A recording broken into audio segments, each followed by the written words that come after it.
हमारे चारों ओर प्रकृति में बिखरे पड़े हैं। रंग के प्रति आकर्षित होना मानव का स्वभाव है। ये एक अनुभूति है जिस प्रकार स्वाद और सुगंध की अनुभूति होती है। हमारे शरीर का प्रत्येक अंग और प्रत्येक कण जो है वो रंगों की निर्मित है। मंत्रविद आचार्यों ने महामंत्र नवकार के 5 रंगों की संयोजना की है और 4 रंगों के बारे में आपने जाना है। महामंत्र नवकार का पंचम पद नमो लोए सव्व साहुणम। इस पंचम पद का रंग काला है और ये काला रंग क्यों और उसकी क्या क्या विशेषताएं हैं, आइए जानें। लोए सव्व साहुणम। बहुत बार आपने सुना होगा शुभ कार्यों में, मंगल कार्यों के अंदर काले रंग को वर्जित किया जाता है। क्या काला रंग अशुभ है? ये अशुभ नहीं बल्कि अवशोषित रंग है। ये रंग ऐसा है जो अपने भीतर बाहर के वातावरण को शीघ्रता से प्रवेश नहीं होने देता।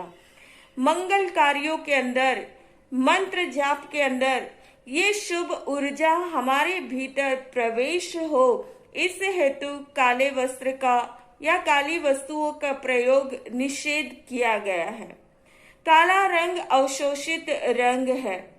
जैसे सर्दियों के अंदर काले कंबल का प्रयोग किया जाता, गर्मी के अंदर काले छाते का प्रयोग किया जाता है, क्योंकि ये बाहर के वातावरण को शीघ्रता से अपने भीतर प्रवेश नहीं होने देता है। साधु साध्वी वैराग्य के रंग के अंदर ऐसे रंगे हुए हैं कि उनके भीतर राग रूपी सर्दी और द्वेष रूपी गर्मी जो है वो प्रवेश न हो पाए। काला कोट रहस्य उद्घाटन का प्रतीक है। न्यायालय के अंदर न्यायाधीश, वकील सभी काला कोट पहनते हैं, लेकिन भीतर में सफेद शर्ट और सफेद टाई पहनी जाती है। ये सफेद पवित्रता और पारदर्शिता का प्रतीक है, तो बाहर काला कोट इसलिए पहनते हैं कि बुराई, ईर्ष्या, लालच, द्वेष ऐसे अवगुण उनके भीतर प्रवेश न कर पाए। ऐसे ही साधु संत भीतर से अरिहंत परमात्मा की आज्ञा का अनुसरण करते हैं। उनके समान ही बनने के लिए सदा प्रयासरत रहते हैं और बाहर से त्याग रूपी ऐसा कोट पहनते हैं जिससे उनके भीतर लालच, अहंकार, ईर्ष्या, द्वेष आदि भीतर में प्रवेश न कर पाए। काला रंग मजबूती का प्रतीक है। जिस प्रकार आपने देखा होगा कि जितने भी वाहन हैं तकरीबन सभी के टायर काले होते हैं, जबकि रबड़ का रंग स्लेटी होता है। फिर काला रंग के टायर क्यों है? क्योंकि उसके अंदर ब्लैक कार्बन मिलाया जाता है और ब्लैक कार्बन मिलाकर उस टायर को बनाया जाए तो वो टायर कहा जाता है कि लाखों किलोमीटर तक चल सकता है, और सिर्फ साधारण रबड़ से बनाया हुआ स्लेटी टायर जो वो हजारों किलोमीटर तक ही चल सकता है, उसकी उम्र लंबी नहीं होती है। वैसे ही साधु संतों का जो उपदेश है और उस उपदेश से भव्य प्राणी जो प्रत्याख्यान करते हैं वो दीर्घ काल तक करते हैं।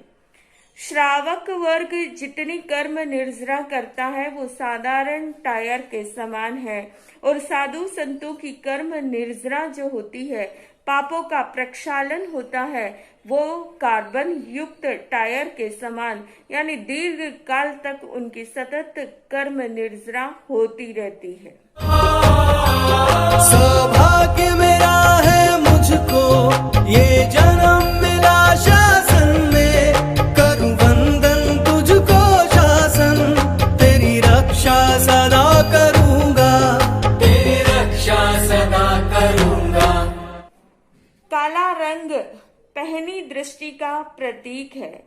शरीर के अंदर सबसे छोटा हिस्सा है आंख की पुतली का, लेकिन कार्य उसका बहुत ही महत्वपूर्ण है। दूर दराज पर रही हुई वस्तुओं को वो आसानी से देख सकती है, लाखों किलोमीटर तक आराम से देख सकती है, और तो और कहा जाए कि संपूर्ण संसार को देखने का जरिया आंख है। ऐसे ही पंच परमेश्वरी के अंदर पंचम पद का क्षेत्र कम है, लेकिन महत्व सबसे अधिक है। ये पंचम परमेश्वरी के पंचम पद जो है वो नगर ग्राम आदि घूमकर समाज को सही दिशा निर्देशन करते हैं और सम्यक दृष्टि देते हैं, सम्यक बोध देते हैं। काला रंग कहा जाता है कि लक्ष्य प्राप्ति का प्रतीक है। कोयला काला है, लेकिन उसके भीतर पांचों ही रंग निहित है। जैसे कोयला बनने से पूर्व जब वो पेड़ के रूप में था तब हरा रंग था, कोयला जब जलकर तपता है तब लाल रंग हो जाता है, कोयले में से जब आंच निकलती है तब वो पीली होती है, और कोयला जब बुझ जाता है तब वो सफेद हो जाता है। ऐसे ही ये पंचम पद सभी पदों के अधिकारी बन सकते हैं। जब ज्ञान ध्यान में निपुण हो तो उपाध्याय पद को प्राप्त किया जा सकता है। पंचाचार का शुद्ध पालन करे तो आचार्य पद को सुशोभित कर सकते हैं। साधना के अंदर सतत रमण करे तो अरिहंत और सिद्ध पद को प्राप्त कर सकते हैं। इस प्रकार ये पंचम पद जिनका रंग काला है साधु से सिद्धत्व की यात्रा को इंगित करता है। हम भी अपने जीवन के अंदर सिद्धत्व की यात्रा के लिए अपने कदम बढ़ाएं, उस ओर का संकल्प करें तो निश्चित रूप से हमारे जीवन के अंदर भी आनंद होगा, मंगल होगा। इन्हीं शब्दों के साथ ओम शांति।